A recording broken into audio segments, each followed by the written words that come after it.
everybody, Adventures Without a Roadmap here. We are going to do a little recap on our first full day in Maine, which we actually spent in Massachusetts. And so, give you guys a little recap on what our day looked like. Yeah, so we got up to our hotel at around midnight the night before, and it was really quite the adventure trying to find our way to the hotel, because we ended up going on this dirt road for a while, like a backcountry 6 government miles road of dirt road, and I was like, are we sure we're on the right track to the hotel? And are we gonna have to drive this every time we leave the hotel to go anywhere? Yeah, so we made it to the hotel. We found out there is a paved road that takes you there. It just took us, since we were going through the White Mountains, it took us on this random way.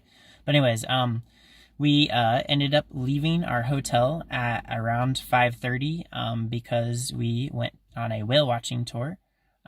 Cape Ann, Massachusetts. Yeah, Cape Ann, Massachusetts, which is probably 30 minutes north of Boston. It was about a 3.5 hour drive. So we left at 5:30 and we got there almost right at 9 o'clock in the morning. And I passed out as soon as we got in the car. I got to do these, luckily, like during the summer, the sun comes out at around 5 in the morning, so which is kind of crazy. And so I was able to drive through all these different towns in the morning, and it was like kind of foggy and stuff like that, but it was really beautiful and really pretty. He got to see what I didn't because I was sleeping. But we made it at 9 a.m. and there was already a long line. Already quite a line because it was a pretty popular tour. They had some porta potties out in front, and they had like a little gift shop and that kind of thing. And they had a parking attendant that told everyone where to go.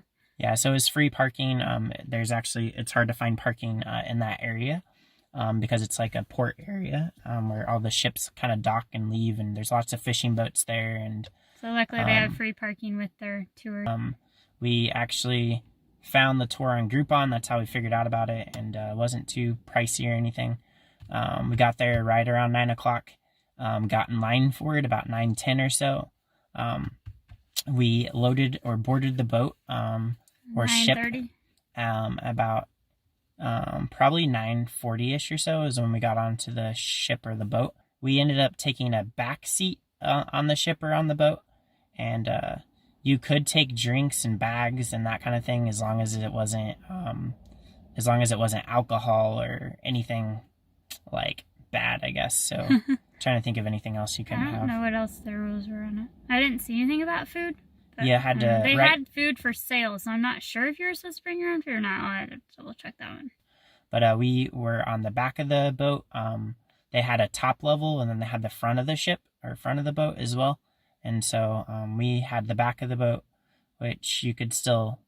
There was a little bit of smoke, or you could smell the smoke from the exhaust or from the engine. But there we are, playing hide and seek in the dark.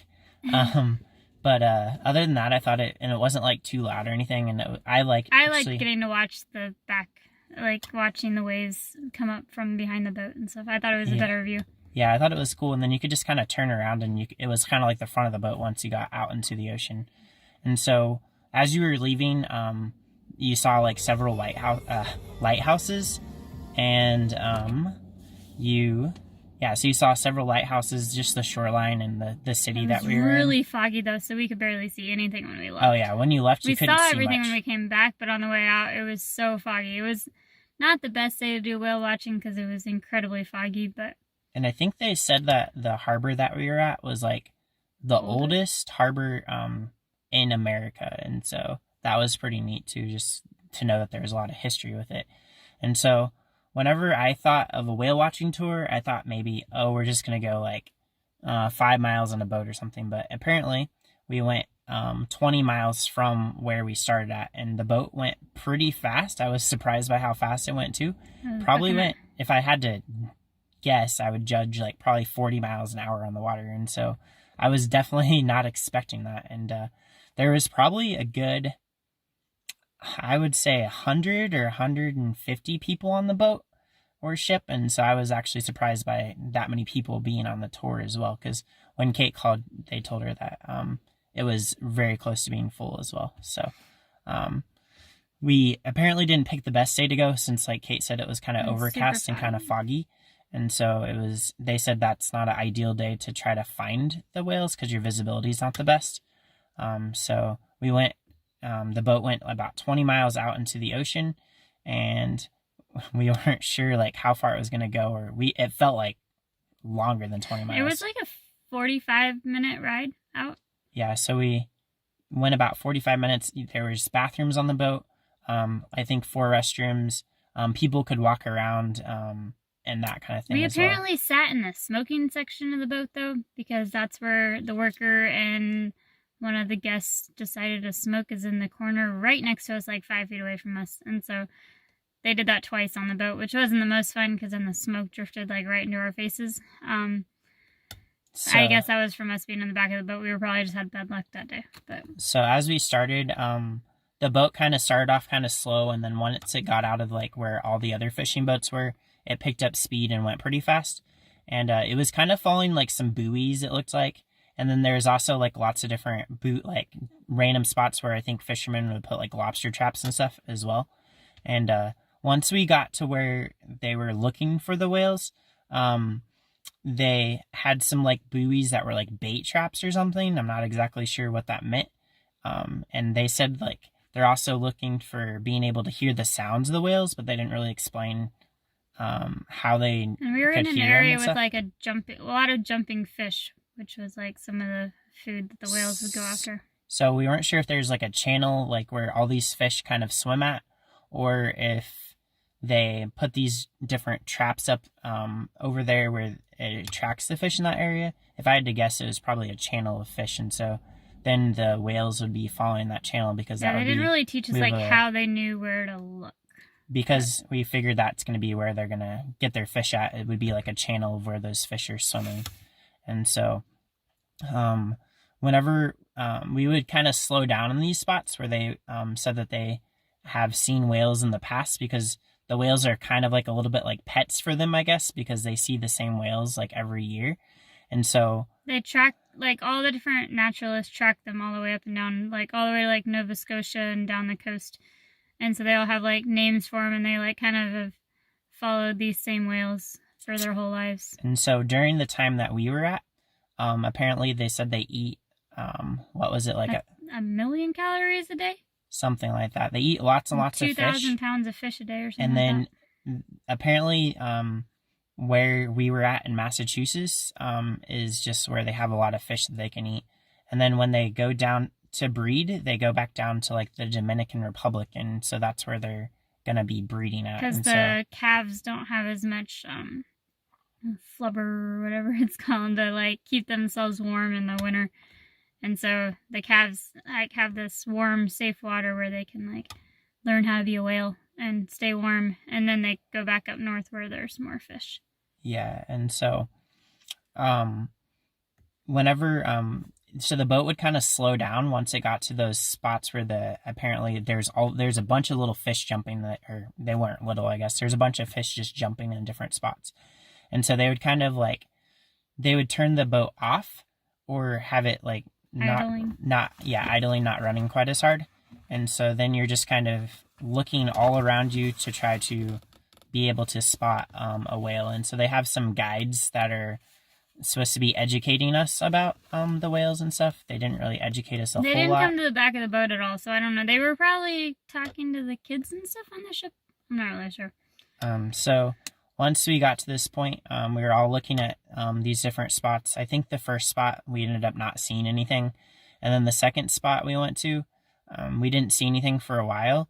And then for some, I just like I was looking at the back of the boat, and eventually I saw like this massive one came up. Yeah, this massive one, and I saw its tail. Like it jumped up, and then you could see its tail, and so it was really cool. Kate was actually looking the other way, and wasn't expecting to see it. And then I was like, Kate, and she was actually able to hear me, and so it was just a really cool and majestic thing to see. And I like captured it like right before the tail went like splashing back into the water. It was really amazing. And it was, I'm pretty sure, a humpback whale, and it was very, very big. It was massive. They were pretty cool. And so we ended up like, they would keep turning the boat around, and we would like drive farther out again. We ended up seeing another whale watching tour boat out there too. So we were both like watching the same whale that's name is the one that they said that we saw 3 different whales, but the one that we saw the most was named Pinball, because it had like a little white circle next to its tail. And so that one they've been following for like 18 years or something, and it's had like 9 calves or something. I don't know, I can't remember. It's had a calf every year or something since 2019, and so, or until 2019.